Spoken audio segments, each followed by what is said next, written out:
Genesis 33. Now Jacob looked up and saw Esau coming toward him with 400 men. So he divided the children among Leah, Rachel, and the two maidservants. He put the maidservants and their children in front, Leah and her children next, and Rachel and Joseph at the rear. But Jacob himself went on ahead and bowed to the ground 7 times as he approached his brother. Esau, however, ran to him and embraced him, threw his arms around his neck and kissed him. And they both wept. When Esau looked up and saw the women and children, he asked, "Who are these with you?" Jacob answered, "These are the children God has graciously given your servant." Then the maidservants and their children approached and bowed down. Leah and her children also approached and bowed down. And then Joseph and Rachel approached and bowed down. "What do you mean by sending this whole company to meet me?" asked Esau. "To find favor in your sight, my lord," Jacob answered. "I already have plenty, my brother," Esau replied. "Keep what belongs to you." But Jacob insisted, "No, please, if I have found favor in your sight, then receive this gift from my hand. For indeed, I have seen your face, and it is like seeing the face of God, since you have received me favorably. Please accept my gift that was brought to you, because God has been gracious to me, and I have all I need."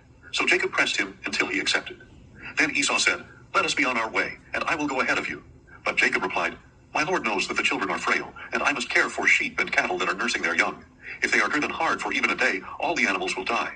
Please let my lord go ahead of his servant. I will continue on slowly, at a comfortable pace for the livestock and children, until I come to my lord at Seir." "Let me leave some of my people with you," Esau said. But Jacob replied, "Why do that? Let me find favor in the sight of my lord." So that day Esau started on his way back to Seir, but Jacob went on to Succoth, where he built a house for himself and shelters for his livestock. That is why the place was called Succoth. After Jacob had come from Padan Aram, he arrived safely at the city of Shechem in the land of Canaan, and he camped just outside the city. And the plot of ground where he pitched his tent, he purchased from the sons of Hamor, Shechem's father, for 100 pieces of silver. There he set up an altar and called it El Elohe Israel. Genesis 34. Now Dinah, the daughter Leah had borne to Jacob, went out to visit the daughters of the land. When Shechem, son of Hamor the Hivite, the prince of the region, saw her, he took her and lay with her by force. And his soul was drawn to Dinah, the daughter of Jacob. He loved the young girl, and spoke to her tenderly. So Shechem told his father Hamor, "Get me this girl as a wife." Jacob heard that Shechem had defiled his daughter Dinah, but since his sons were with his livestock in the field, he remained silent about it until they returned. Meanwhile, Shechem's father Hamor came to speak with Jacob. When Jacob's sons heard what had happened, they returned from the field. They were filled with grief and fury because Shechem had committed an outrage in Israel by lying with Jacob's daughter, a thing that should not be done. But Hamor said to them, "My son Shechem longs for your daughter. Please give her to him as his wife. Intermarry with us. Give us your daughters and take our daughters for yourselves. You may settle among us, and the land will be open to you. Live here, move about freely, and acquire your own property." Then Shechem said to Dinah's father and brothers, "Grant me this favor, and I will give you whatever you ask. Demand a high dowry and an expensive gift, and I will give you whatever you ask. Only give me the girl as my wife." But because Shechem had defiled their sister Dinah, Jacob's sons answered him and his father Hamor deceitfully. "We cannot do such a thing," they said. "To give our sister to an uncircumcised man would be a disgrace to us. We will consent to this on one condition, that you become circumcised like us, every one of your males. Then we will give you our daughters and take your daughters for ourselves.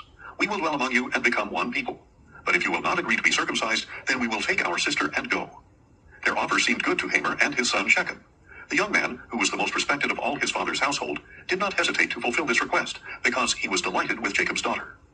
So Hamor and his son Shechem went to the gate of their city and addressed the men of their city. "These men are at peace with us. Let them live and trade in our land. Indeed, it is large enough for them. Let us take their daughters in marriage and give our daughters to them.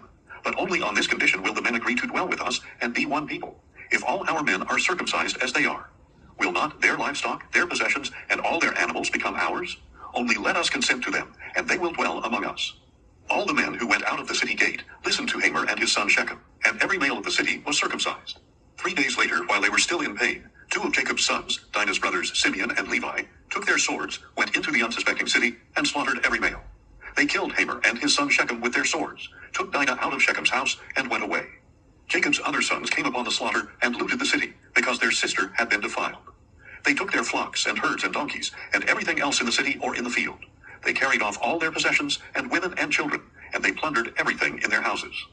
Then Jacob said to Simeon and Levi, "You have brought trouble upon me, by making me a stench to the Canaanites and the Perizzites, the people of this land. We are few in number. If they unite against me and attack me, I and my household will be destroyed." But they replied, "Should he have treated our sister like a prostitute?